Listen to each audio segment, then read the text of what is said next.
Hello, everyone. Well, a lot of really significant things are going on in the world. One thing is this: the U.S. imposes record fine on BNP in sanctions warning to banks. So, all of the banks who do business with countries that the U.S. has sanctions with are in trouble if they're friends with the U.S. And they imposed $9 billion fine on them. Unbelievable. Anyway, so this is BNP Paribas, and one of France's biggest banks. So they pleaded guilty to 2 criminal charges and agreed to pay almost $9 billion to resolve accusations it violated U.S. sanctions against Sudan, Cuba, and Iran, a severe punishment aimed at sending a clear message to other financial institutions around the world.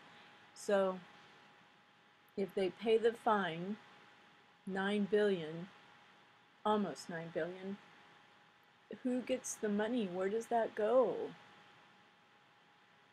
So they're trying to,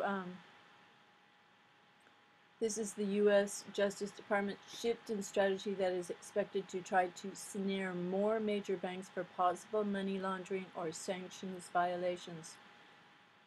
So $9 billion, that's a lot of money. That can pay for a lot of weapons, right? In an unprecedented move, regulators banned BNP for a year from conducting certain U.S. dollar transactions, a critical part of the bank's global business. So it goes on here to talk about what they did wrong. And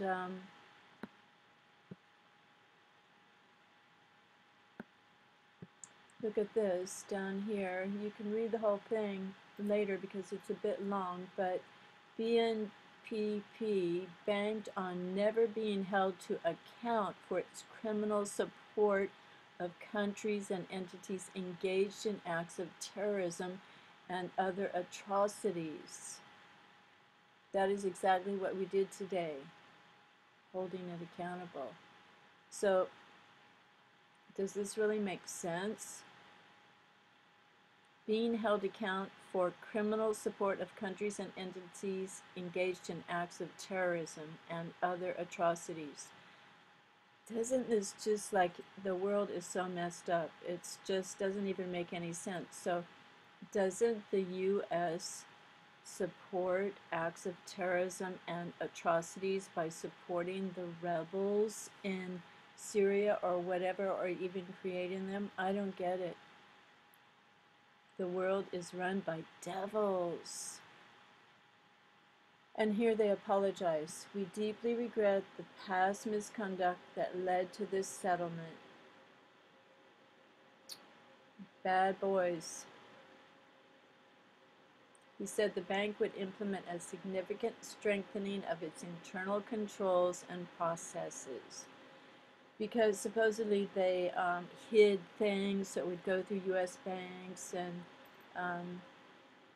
because anytime you send money transfers, they go through U.S. banks, through the dollar, etc.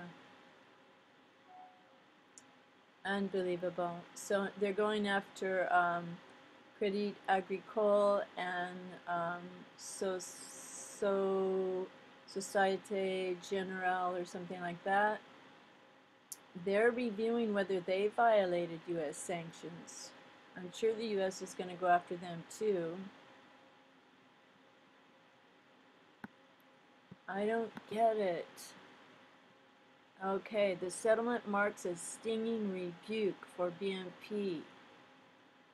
What about the U.S.'s own treason in supporting the enemy, giving weapons to the enemy?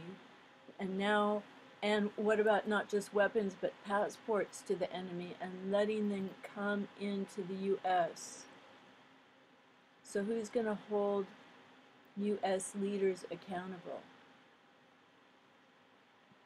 Worries about the future of France's biggest listed bank and the knock-on effect on the fragile French economy prompted President François Hollande to express concern to Barack Obama and a French threat to derail U.S.-EU trade talks. The world is just too complicated now. Well, there's probably more interesting information in there, but no time to really read the whole thing. Just pick a paragraph.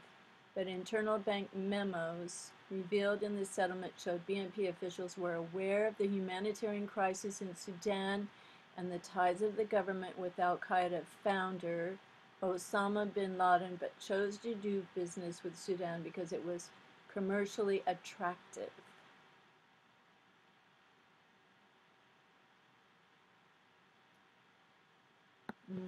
Commercially attractive. Financially attractive.